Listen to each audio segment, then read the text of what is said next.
The old house creaked and groaned under the weight of countless winters, its shutters half-hanging and paint peeling like scabs on aged skin.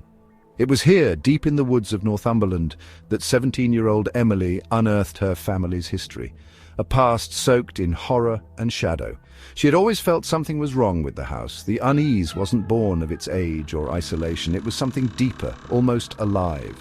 Her family rarely spoke of their lineage, sidestepping questions with nervous smiles and quick diversions, but Emily's curiosity turned to obsession after her grandmother's death, when a key to the attic was found among her belongings.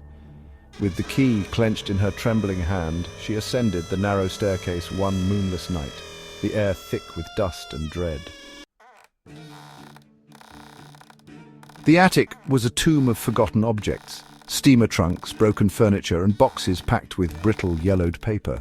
In one corner sat an ornate cabinet, its wood dark and glossy, carved with serpentine designs that seemed to shift when caught in her flashlight's beam. Inside, Emily found journals bound in leather, their pages inked with an uneven hand. The words spoke of rites and rituals, of sacrifices made under blood-red moons. At first she thought it was fiction, delirious ramblings of a distant ancestor, but as the days passed, the accounts began to bleed into her reality.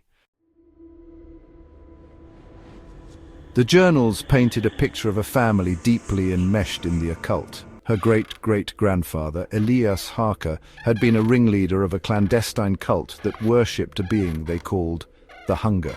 They offered it lives, first animals, then humans. The writing detailed how Elias had orchestrated the disappearance of entire families, their fates sealed in the stone crypt beneath the house. Driven by a mix of terror and compulsion, Emily found herself searching for the crypt. Her digging in the basement uncovered a hatch concealed beneath a rug, its iron latch rusted but still functional. She descended into the earth, each step feeling like a descent into madness. The crypt was a sprawling labyrinth carved from stone, its walls etched with symbols that pulsed faintly as her flashlight passed over them.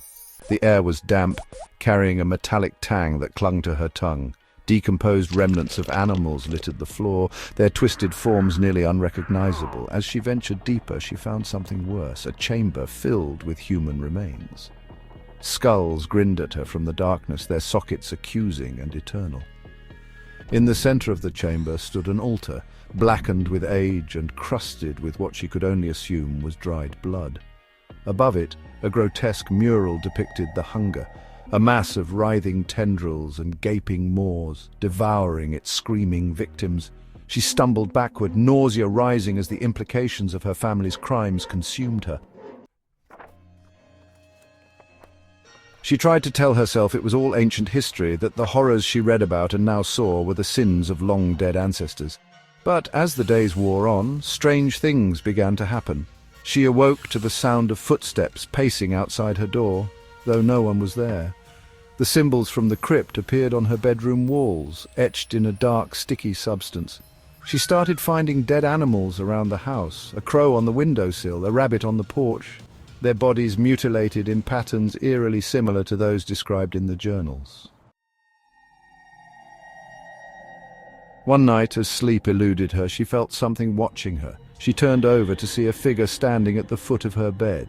It was her grandmother, or something wearing her grandmother's face. Its eyes were empty pits, its mouth stretched into a grin far too wide for a human skull. It leaned down, whispering without words, its intentions seeping into her mind like poison. The Hunger demanded a new servant, and it had chosen her. Emily's nights became plagued with visions. She saw herself standing over the altar, a dagger in her hand, offering sacrifices to a darkness that seemed endless. The crypt called to her, its symbols flashing in her mind even when her eyes were closed. She began to lose time, waking to find herself in the basement, the hatch to the crypt open, and dirt under her fingernails. Her breaking point came when she found her younger brother's toy truck in the crypt. Panic surged as she realized he was missing. She searched the house frantically, her screams echoing unanswered. Finally, she descended into the crypt once more, the flashlight shaking in her grip. In the deepest chamber, she found him. He was alive but unconscious, lying on the altar.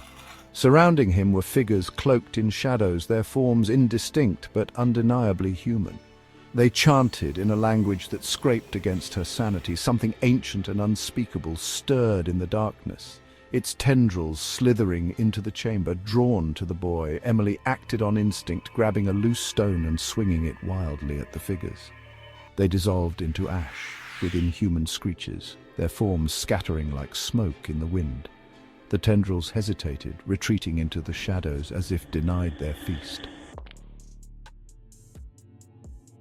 She carried her brother out of the crypt, her mind fractured by the horrors she had witnessed. The house seemed to collapse in on itself as they fled, the walls groaning and splintering as if in pain. When they reached the edge of the woods, she turned back to see the structure consumed by darkness, vanishing into the earth. In the months that followed, Emily and her brother moved far from Northumberland, but the scars lingered. She couldn't shake the feeling that the hunger wasn't finished with her. Sometimes in the quiet hours of the night she felt its tendrils brushing against her thoughts, whispering promises of power and threats of despair. She knew the darkness was patient and it would wait as long as it needed to reclaim its chosen servant.